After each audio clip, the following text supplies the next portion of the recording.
You got into the safety business because you wanted to protect people, but somewhere along the way, the job started controlling your time, your schedule, your priorities, even your income potential. What if the expertise you've built over the years in the field can give you something more?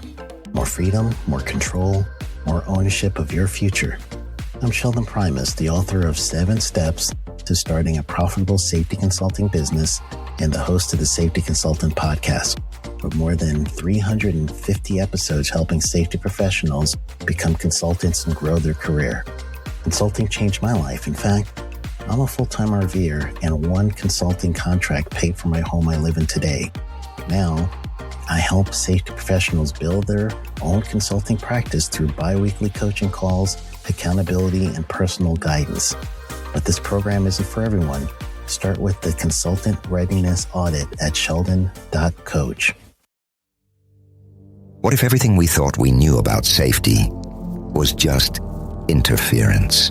From the host of the Rated R Safety Show and the founder of Safety FM comes the complete Signal Transmission Trilogy, now available in one powerful edition. Safety, in my opinion, the book that started the conversation. Safety Mutation, where the boundaries of culture, systems, and belief begin to break. And now, Safety Transmission, the final piece of the signal. For the first time, all 3 books are together in one volume. The Signal Transmission Trilogy, Complete Edition. This isn't just about compliance. It's about consciousness.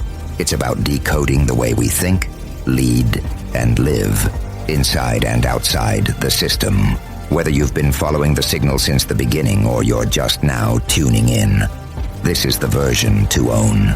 Search Signal Trilogy on Amazon or visit safetyfm.com to get your copy now.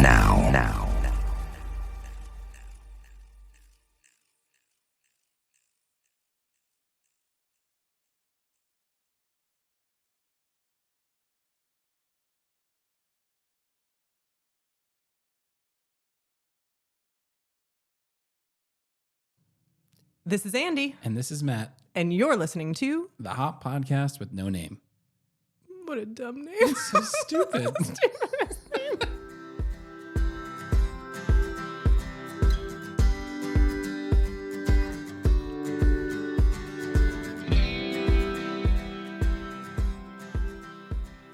Episode 68. Welcome. Welcome to the podcast. If this is your first episode, we're so glad you're here. If you're returning, thanks for sticking through it. We're happy to have you back. We have a unique episode. I don't know. It's not a unique episode. We have a conundrum. None of them are unique, Matthew, and they're all unique. Yeah. We have a conundrum. We all, yes. There is a conundrum. There's a current conundrum. Yeah, which we called our accountability conundrum, the accountability conundrum. I don't know. That's probably what the episode is going to be called. And if it's not, then this is even better because you've read the episode title, you hit play, and it's not that. But yeah, you and I were just talking about this, and to be honest, we talk about this problem a lot because it's something that we get asked about a lot. I think way back when I made an analogy that we have let's say 20 topics to talk about in a training, and when I joined, it felt like if we were Billy Joel, the accountability topic was Piano Man. So every time we walked into a room, someone's like, "Play Piano Man," which really was like talk about accountability every time we went into a space, and that. In the almost 4 years we've been doing this together, hasn't changed one bit. In fact, it's just evolved and shifted and grown over time. Yep. Yeah. And the reason why it's important to talk about, I think, is that there's a lot of organizations that have gone down this path in this hop space. And when they reach out to be like, hey, this is working well, except this enormous elephant in the room, which is people's understanding of accountability and what to do with discipline and feels like it's 5 steps forward, 3 steps back, 5 steps forward, 10 steps back, because this seems to be a topic that's really hard for probably humanity to wrap our head around in terms of how do we deal with each other's behavior and how do we, I mean, ultimately, what's the right type of consequence to have for people's behavior? And this is just a microcosm within within an organization of how we struggle with how to deal with it globally, outside of work, just in society. And so it's confusing and it's difficult. And I don't think there's a right answer, but certainly there's an answer within the construct of an organization that helps things get better over the long run. And so I think maybe Matt, we talk about what people have been telling us as the problem, and then I don't claim that we have an answer, but certainly we can talk to how we currently view the problem. Does that sound like a good plan? Yeah, I think we can talk about the problem and maybe there's not a direct answer, but maybe we can untangle the problem a little bit. Yeah. And push it a little bit in a clearer manner so that you can, the listener or whoever's involved, can decide in how they want to approach it. Because I think we often kind of pile onto this problem and make it into this very large question. And you're suggesting we can make it simpler. Is that what your thought is we can make it simpler as opposed to making it feel more complex? I've found that just by identifying the actual problem we're solving in these situations, we can make it a little less complex. Yeah. That sounds like a plan. And if you haven't listened or heard or talked about accountability in this hop space, I think we have a couple episodes on it early on where we sort of go over like the baseline discussion around accountability and hop. So if you haven't heard that and this is brand new to you, I would suggest listening to that. I think it's starts at around episode 10. So quite a while ago. Yeah, but so this is the current problem, at least as I've heard it, Matt, and you tell me what you've heard, is that organizations that have adopted the concepts in this hop space, the messages that they've heard a lot are things like, Todd Conklin's slide of error is not a choice, right? The idea that we can't punish our way to excellence, right? So I think that's one of Bob Edwards's phrases. The concept that there are system problems and person problems, and we need to be able to differentiate between the two and solve the right one.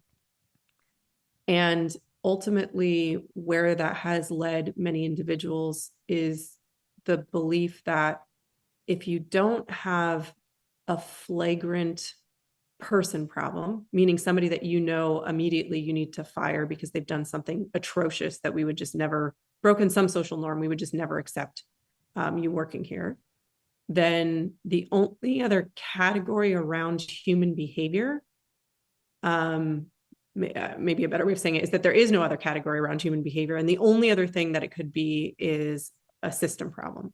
So if you see a behavior you don't like, and it's not atrocious, that deserves that the person be fired immediately because they are, bullying somebody else, or they're, tearing up equipment on purpose just because they want to damage something. That's what I mean by atrocious. Then it must just be a system problem. And then when people look at the idea of trying to address a system problem, they're overwhelmed by, I don't know what the system problem is, and I don't know what I need to change. So I have no option. And it starts to make individuals, I think, feel very stuck because, well, what am I supposed to do now? I still have these behaviors that don't make sense and I don't know what to do. Does that sound right as to what we've been hearing, Matt? What else am I missing or that you'd add? No, I think that's completely right. The feeling we often get is we go in and talk to a group of people and we say, hey, we read the studies. It's probably somewhere around 5% or less of the problems you face are related to having a person problem. Mm-hmm. So if you're going to bias yourself in a direction, bias yourself towards a system problem. And then they go in the real world and interact with people. And if someone is not doing that egregious thing, like you mentioned, tearing up equipment, committing fraud, bullying and making people scared and creating dangerous situations, they go, okay, well then I must only then look at the system in place and try to tackle a system problem because they're not being egregious. So then only other option I have is look at the system. Yeah. And there's a lot more nuance to it than that. Well, I think maybe where people get stuck is that maybe I'm wrong, but I'm going to throw this out here and people can teach us if this is right or wrong.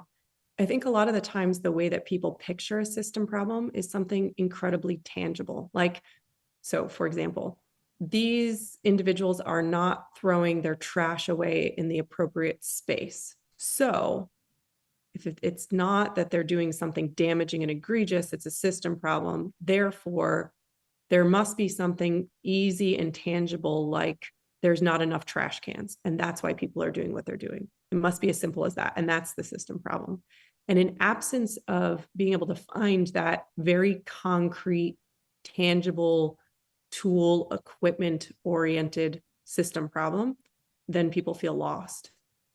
And maybe the categorization is just too black and white between person problem and system problem. And the language is not helping other people, because realistically, there can be an entire other type of system problem that influences behavior.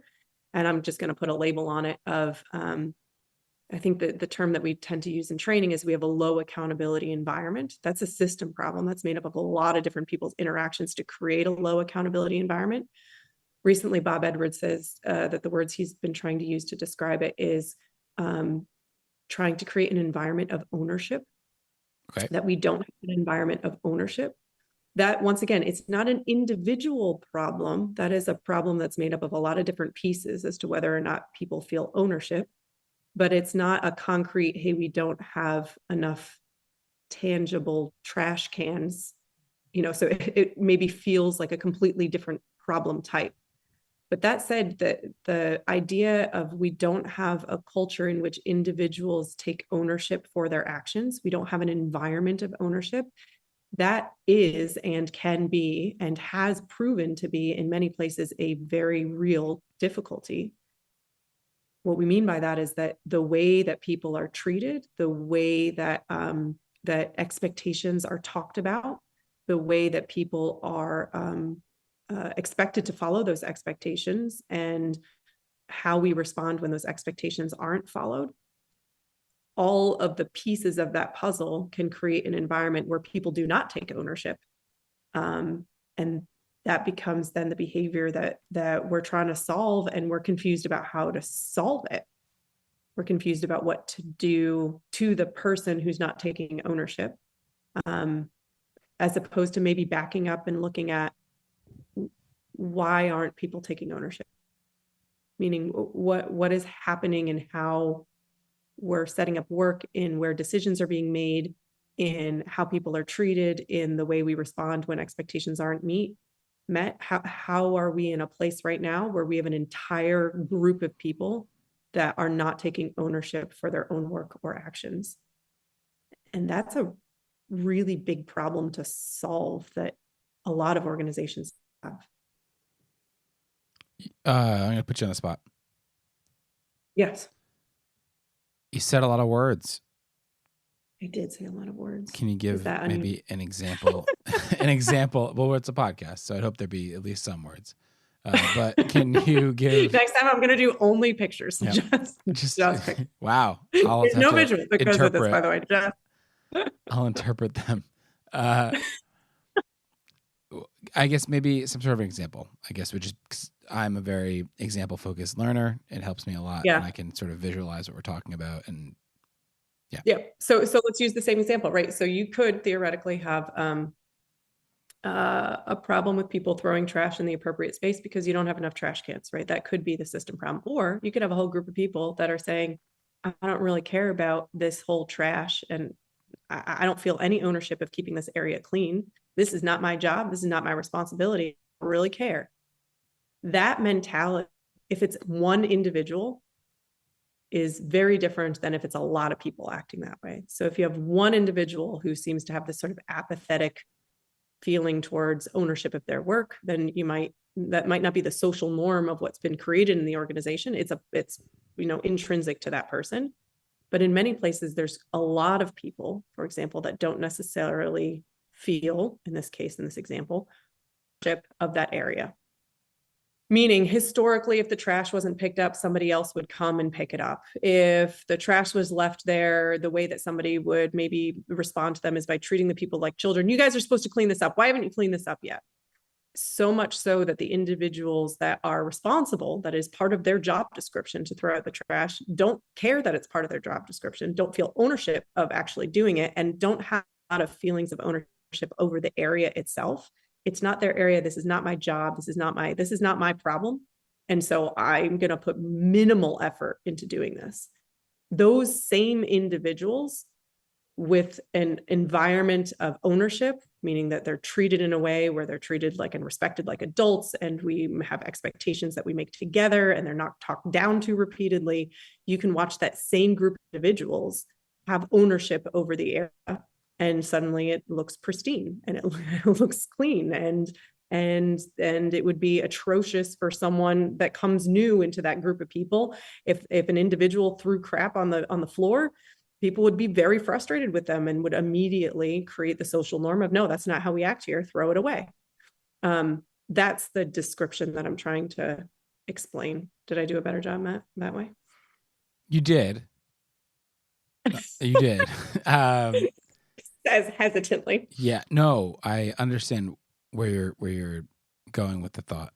And so, yeah, thank you.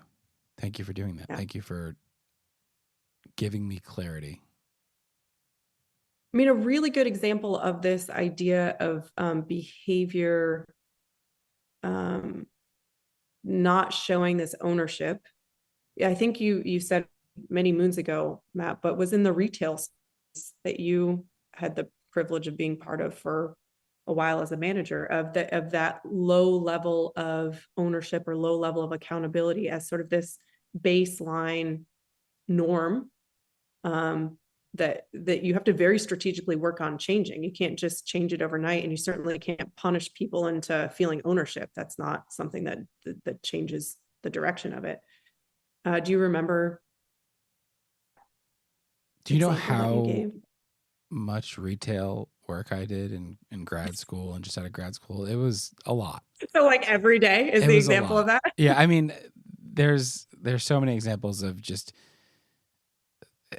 I don't want to put the retail space in a bad look. I had plenty of lovely coworkers, some very obvious person problems, but yeah, in a retail space, you're given no agency.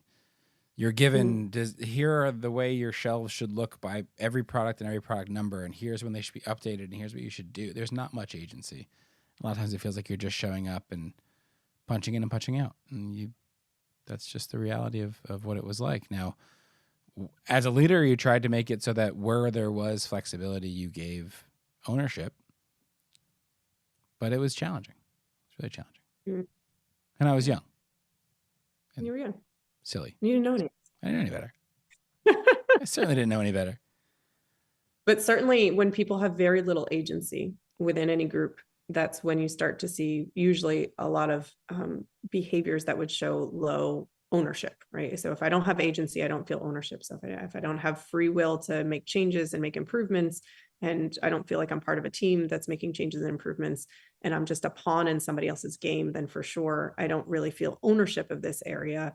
It's not mine, because it's been proven to me over and over again that it's not mine. So I don't have to care about it.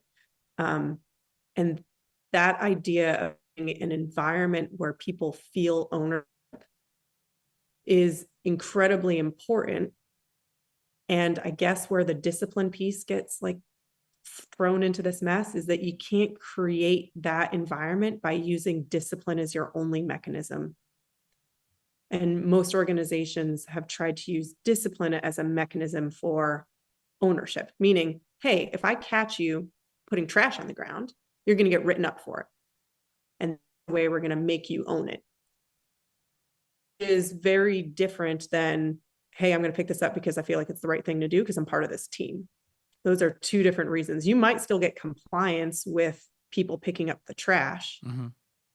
That said, the number of things you give up when that's your only mechanism to try to theoretically create some amount of ownership or behavioral modification, the number of negative consequences for using that as your only lever to try to behavior is really high, including all the stuff, right, that we talk about this in this hop space of people hide information and you don't really know what the real problems are, and you get a compliance mentality where people do things in front of you, and I mean all of the things that lead to the conditions that can kill people are wrapped up in this idea of, hey, we're just going to try to monitor your behavior and try to correct each piece of your behavior. And a big piece of, if we just look at that as the symptom and then we look back as to, well, what's going on that makes it really hard for people to even kind of give a crap about this area right now. Let's work on that. Let's create an environment where people do feel ownership. Those are trying to do things in different ways. I think that if you believe that, hey, we can't tolerate trash being on the floor, and so I'm going to use disciplinary action to enforce that. Mm-hmm. And so, hey, I need you to know that I'm serious about this. It's, for whatever reason, incredibly crucial that we don't have trash on the floor. It sounds like an obvious thing that'd be crucial, but never mind. So if that's the thought, it's very easy to see how that would extend to not just this area, but sort of every area that you go. We have these expectations, and if you're not meeting expectations, the way that we're going to show you that we're serious is to use disciplinary action. And I think we see that all the time, and just small examples. You have to wear your safety glasses 100% compliant throughout the whole plant. Yeah. Things like that, where it's just easy to make a blanket rule that you're always going to follow, and then in every situation create rules that you will follow and that we will enforce. And if you don't follow them, the enforcement is negative. And then I think the natural question goes to, well, if I'm not using discipline, right? So the trash is on the floor. This person has put the trash on the floor. It doesn't seem to be trash can related. Now what am I supposed to do? Like, if I'm not going to discipline the person, am I just giving up because, okay, I recognize that nobody feels ownership, and so we're not going to do anything in this moment because fixing everyone's ownership is like, boiling the ocean, and I can't do anything with it. What am I supposed to do? Once again, you put it as this huge system problem that I can't do anything with because I'm one person and I can't suddenly make people feel ownership. Well, I think that's where this concept of playing off of the difference between retributive and restorative justice comes from. And we're taking, I think, quite large liberties with the actual definition of retributive and restorative justice. But the idea of, hey, this person is not picking up the trash, going to that person, and the expectation becomes that they help figure out how to get people to use the trash can. It becomes part of the expectations for them to restore things, for them to make it better for everyone else. That's a different ask than just punishing someone for the behavior. Meaning, I can tell you to go sit in the corner and think about it, or I can say the expectation right now is that, hey, we've got a bunch of people not using these trash cans and we have to. Help me figure out how to make it happen. Now, suddenly the person who's been non-compliant with this has ownership of the problem. We've given that person ownership of the problem, and they have the ability to either take that ownership or not take that ownership. And that becomes part of the idea of the larger puzzle of how you create an environment of ownership, is repeatedly giving people agency and ownership to solve problems that truly are their own problems. And then the things that are outside of that scope, right? The things of like, hey, we do not have enough trash cans. Those become problems that are solved by people that are not necessarily the end user. And I think that's part of the discussion that gets lost or missed or misunderstood. I think that in some way, because people have sort of absorbed this idea of like, hey, discipline isn't going to solve the problem, that there is also this loss of belief that expectations are needed. So meaning that somehow discipline and expectations have become the same thing. So when we, two people, so when we say, hey, we're not going to use discipline as the lever, then people when hear, it's a system problem. We don't have expectations anymore.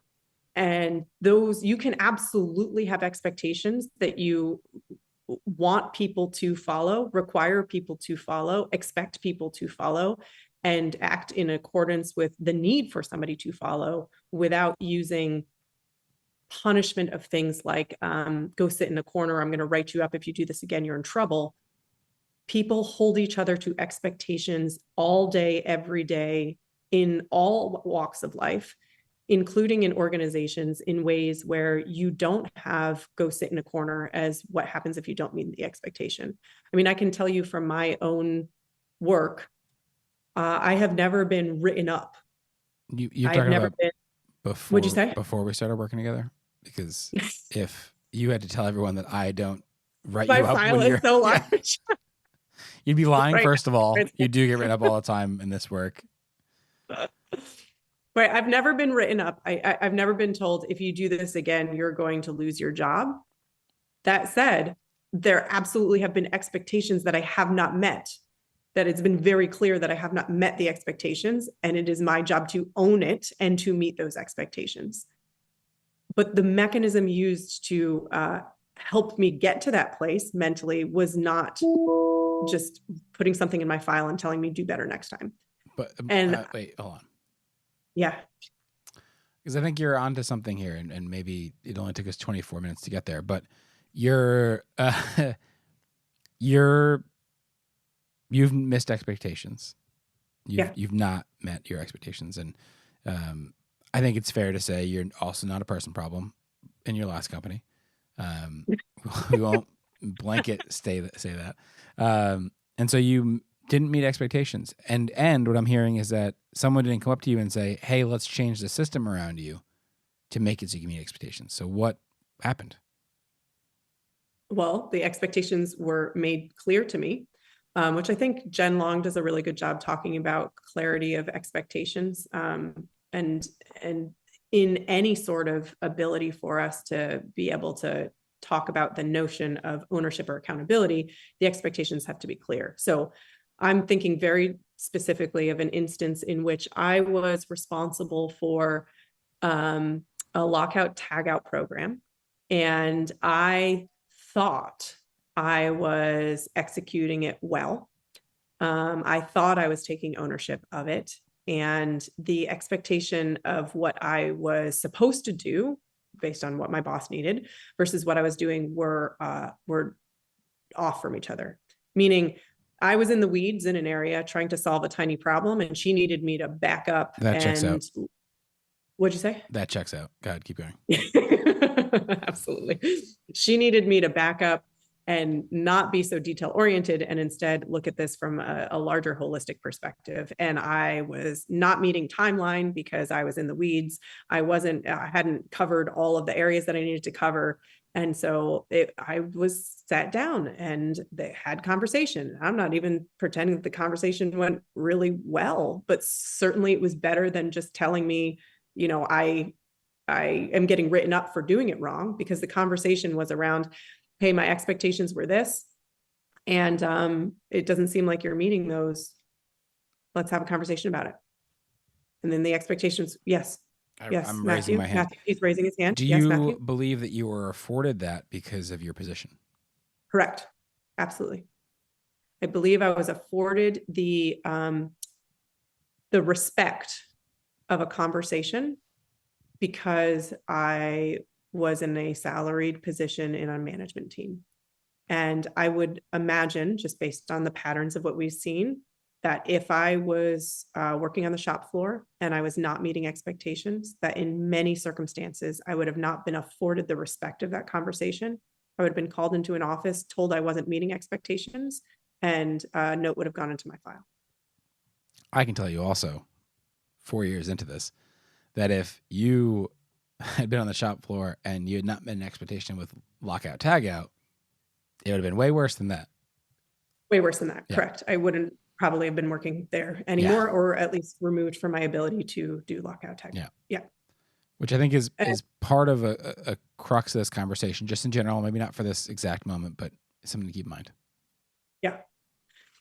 And I guess maybe that's my only point. And I'm the wrong person to help deliver this message well. I'm certainly gonna try and keep trying, but the mechanism of using go sit in a corner discipline is not the same thing as a mechanism of allowing people to understand that they've not met expectations and affording them the respect of learning why, and them being able to figure out a way to meet those expectations. Both of them were attempts, I believe, to have expectations and have people fulfill them. And in this HOP space, by no means are we suggesting that people don't have expectations anymore. What we are suggesting is that the system that we use to try to enforce those expectations, specifically for the people who are closest to the work, was not a very healthy system, didn't allow for us to learn, and certainly didn't allow the individuals to feel like they were part of a team in order to have a feeling of ownership, which would then allow for people to actually meet expectations in a much healthier way than historically. It does not mean, though, that expectations should be lowered or removed or limited in any way. Just the mannerism with which we deliver the expectations, the amount of agency people have to talk through those expectations, and the respect that we afford people when those expectations are not met. I think that's the piece that changes in this space. So let's try to quickly summarize here. Oh, I thought I did. Was that not a quick summary? No, it was, but it was, I think we should use the trash example, right? Like, yep. Historically, what likely happens is you walk in and my work site is messy and I'm not putting trash where it needs to go. And you say, hey, Matt, their expectations are that we keep this area clean and you are not meeting them. That's not accepted.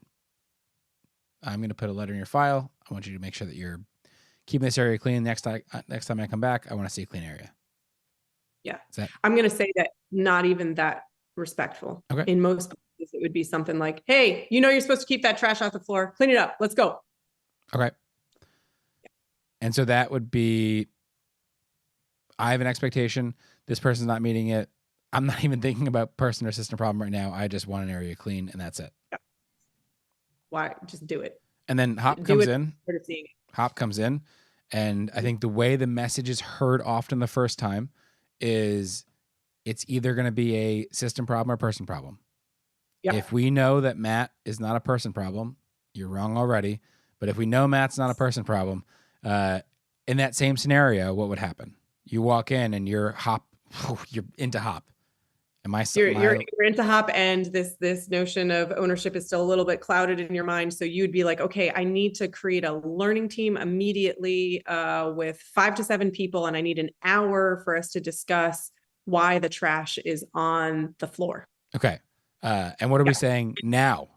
This is and you're hoping you find something as concrete and easy as there aren't enough trash cans. Right, okay. That's what you're hoping. Yep. Now bring it home. So now if we were in this space of Hop, but understanding the notion of ownership, I am for sure asking, hey, I noticed that we're not using the trash here. What's going on? And maybe I get a simple answer like, hey, we don't have enough trash cans. Fine, great. Or we're saying, hey, it seems that there's a pattern of people not putting the trash away. I need your help fixing it. What are we going to do differently? And we are taking the ownership of that problem and giving it back to the individuals who need to take the end action of putting the trash away. Because the expectation doesn't change.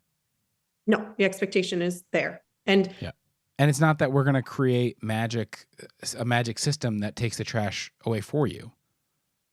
No, like magic, like carpet that picks it all up, or like melting floors that just, no.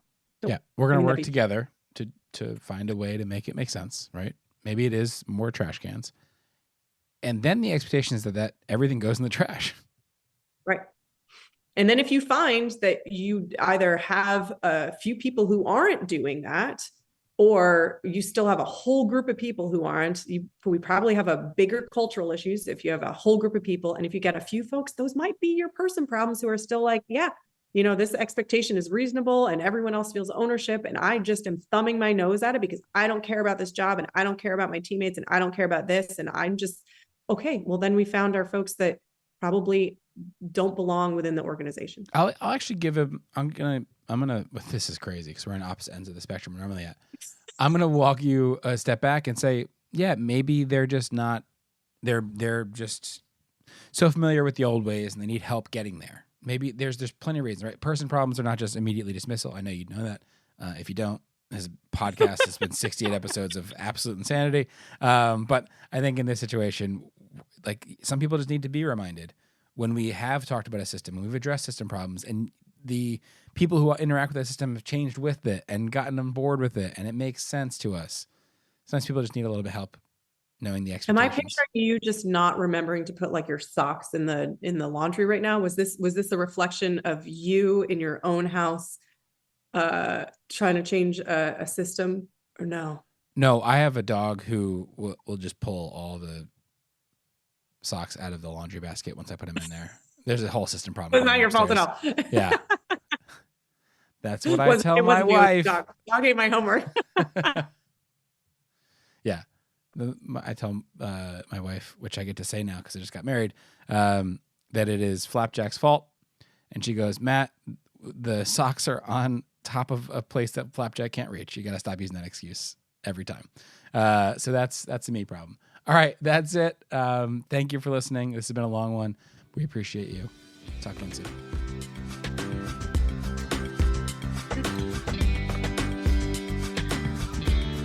Well, that's it. Yep, another one in the books. We did it. If you want to send us any of your thoughts, actually fling us any of your thoughts, you can do so at the website www.hoppodcast.com. That's HOPPODCAST.com. It's still such a stupid name. It's such a stupid name. We look forward to hearing from you. Thanks for listening.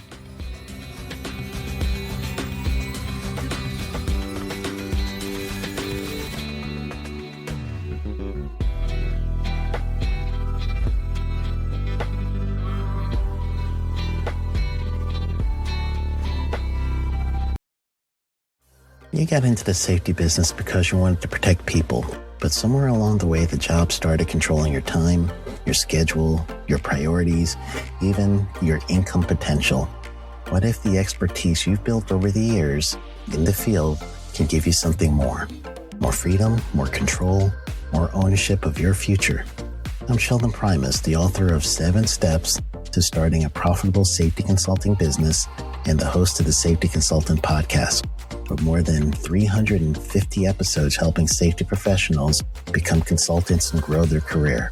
Consulting changed my life. In fact, I'm a full-time RVer, and one consulting contract paid for my home I live in today. Now, I help safety professionals build their own consulting practice through bi-weekly coaching calls, accountability, and personal guidance. But this program isn't for everyone. Start with the Consultant Readiness Audit at sheldon.coach. What if everything we thought we knew about safety was just interference? From the host of the Rated R Safety Show and the founder of Safety FM comes the complete signal transmission trilogy, now available in one powerful edition. Safety, in my opinion, the book that started the conversation. Safety Mutation, where the boundaries of culture, systems, and belief begin to break. And now, Safety Transmission, the final piece of the signal. For the first time, all 3 books are together in one volume. The Signal Transmission Trilogy, Complete Edition. This isn't just about compliance. It's about consciousness. It's about decoding the way we think, lead, and live, inside and outside the system. Whether you've been following the signal since the beginning or you're just now tuning in, this is the version to own. Search Signal Trilogy on Amazon or visit safetyfm.com to get your copy now.